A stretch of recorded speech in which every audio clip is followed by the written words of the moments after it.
Well, from a dish fit for a duchess to fresh talk of a reverse Megxit, Meghan Markle is once again at the centre of the royal headlines as the Sussexes holiday in Europe following their reunion with King Charles. Meanwhile, rumours are swirling that the pair could be considering a permanent return to the UK. And Australia reacts to Meghan's appearance in the MasterChef kitchen last night. Joining us to break it all down, our royal commentator Angela Mollard. Ange, hi. Morning. Good to see you. When Meghan's MasterChef special was announced, you were like, you don't know if this is a good fit or not. No, I was stronger than that, Larry. Now you've seen it. What do you think? Look, I thought it was a bit ordinary for her, doing a MasterChef episode. This was great. She was really, really good at it. It was a natural fit for her.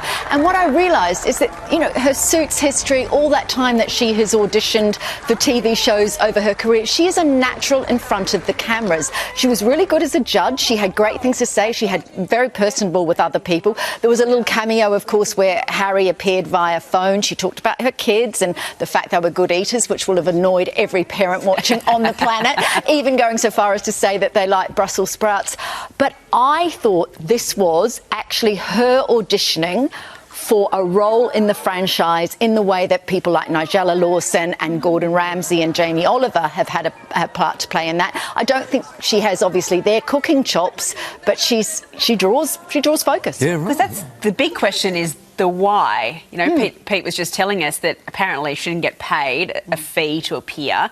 Would she have been paid in another way to do this? Or was that all it was, perhaps an audition for a bigger role elsewhere? I'd be fairly sure that all expenses were paid. The flights, the accommodation, the whole trip was basically funded by 10, because you're not going to go and do that without some kind of remuneration. But I do think, as I just said, that it was her auditioning for another role, maybe not in MasterChef, maybe another cooking franchise. She's really good at it. This is, compared to, you remember when she was here and she was doing a walkabout, and she famously said to her staff, I don't even see the point of this. I don't know, why am I not getting paid for this? If she can get a gig like this internationally with some sort of cooking franchise, she'll do really well for herself. How did it perform on the screen? OK, so ratings went up 55,000 viewers, so not amazing. Dropped from 8th place to 6th place. It beat Lego Masters, but it didn't beat the Commonwealth Games and the News. So it did a bit better. I would have thought it would do better than that, but, Nothing beats Commonwealth Games, Ange. No, exactly. Meghan and the family have been holidaying across Portugal, all the way through Europe. They also visited the home of Princess Diana, and in a carousel that Meghan posted on her Instagram, you could see what looks to be a visit. There's the photo there, visiting the final resting place of Princess Diana. What did you make of this, Ange? Because it was sort of part of a holiday carousel, so there was some criticism about this post. I hated it, and friends of mine in the UK who have covered the Diana years, to drop a picture of your son taking a bunch of flowers to the island where Diana is buried amidst a whole load of summer holiday pictures with the caption summer holiday, it was undignified. That island, Diana was buried on that island at Althorpe, her family home, so that there wouldn't be prying eyes. People wouldn't come and look at that island. For them to just basically drop it in the midst of, here we are in the swimming pool, here we are in a cafe, here I am in a homeware store. They didn't say it was Althorpe, but of course people could work out where it was. I just thought it was tasteless. William and Kate will almost definitely have taken their children to visit Diana's grave. But did we hear anything about it? No. The other point I would make, Meghan and Harry always going on about security. All of those photos that they put up, no one saw them. No one took a picture in the street. We didn't know they were in Portugal. Well, we knew they were in Portugal or somewhere in Europe, but there were no pictures of them. There were no pat pictures. So all this kind of, we're going to get papped everywhere, everyone's going to see us. They managed to get into the UK and into Europe with no one else taking a picture, as we saw from their pictures. So those issues that they are so voluble about, I think that draws some questioning. Hey, since the reunion with King Charles, there's been this sort of swirling rumour about a reverse Megxit. What do you think of that? Look, I think Harry would want that. He loves England. He's apparently not that enchanted with America.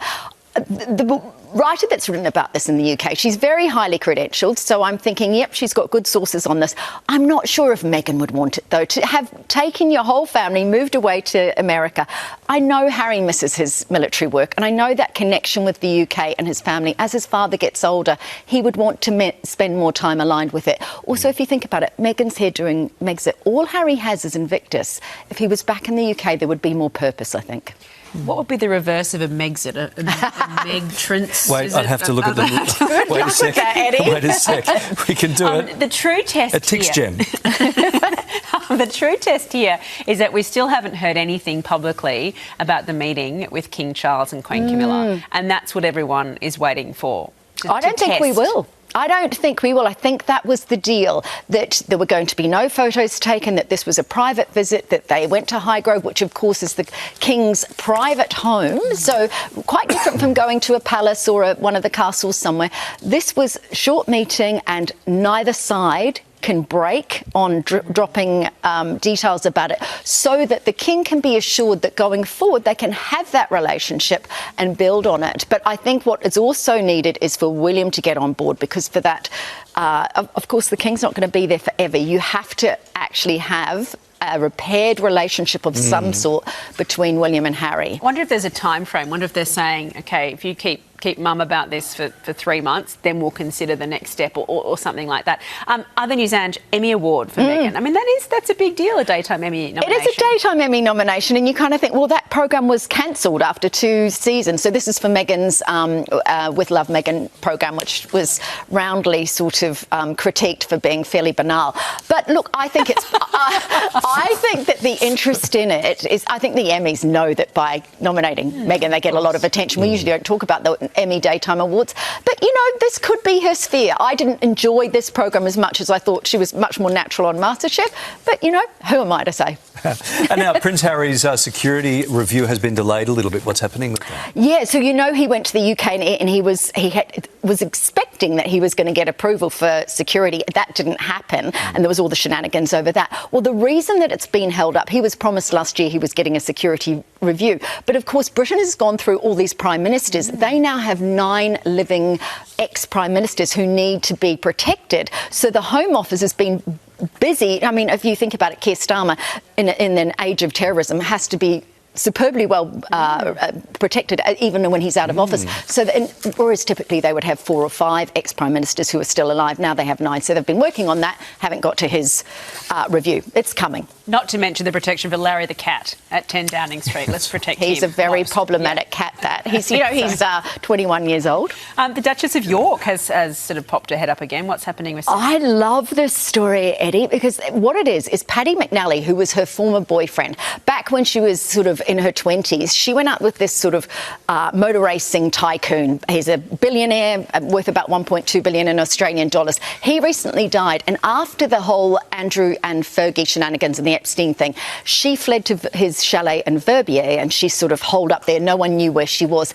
People are now speculating that his death, and they stayed friends for all these decades, that she's going to get some sort of inheritance within it. But a friend of his who's quite close to him says it will not be a big chunk of money, but it will probably be a house and a sort of dribbled, you know, she'll have, what do you call it when you have, you get money coming? Yeah, exactly. Rather than just, here's $1 million, she'll have it in a bank account coming out. Allowance, that's the word. Well, that'll come in handy for her right now. Well, you got to hope that that's true, because she's got no money, has she? Yeah. But, you know, they were good mates. They went out together for 3 years, and then she wanted to marry him.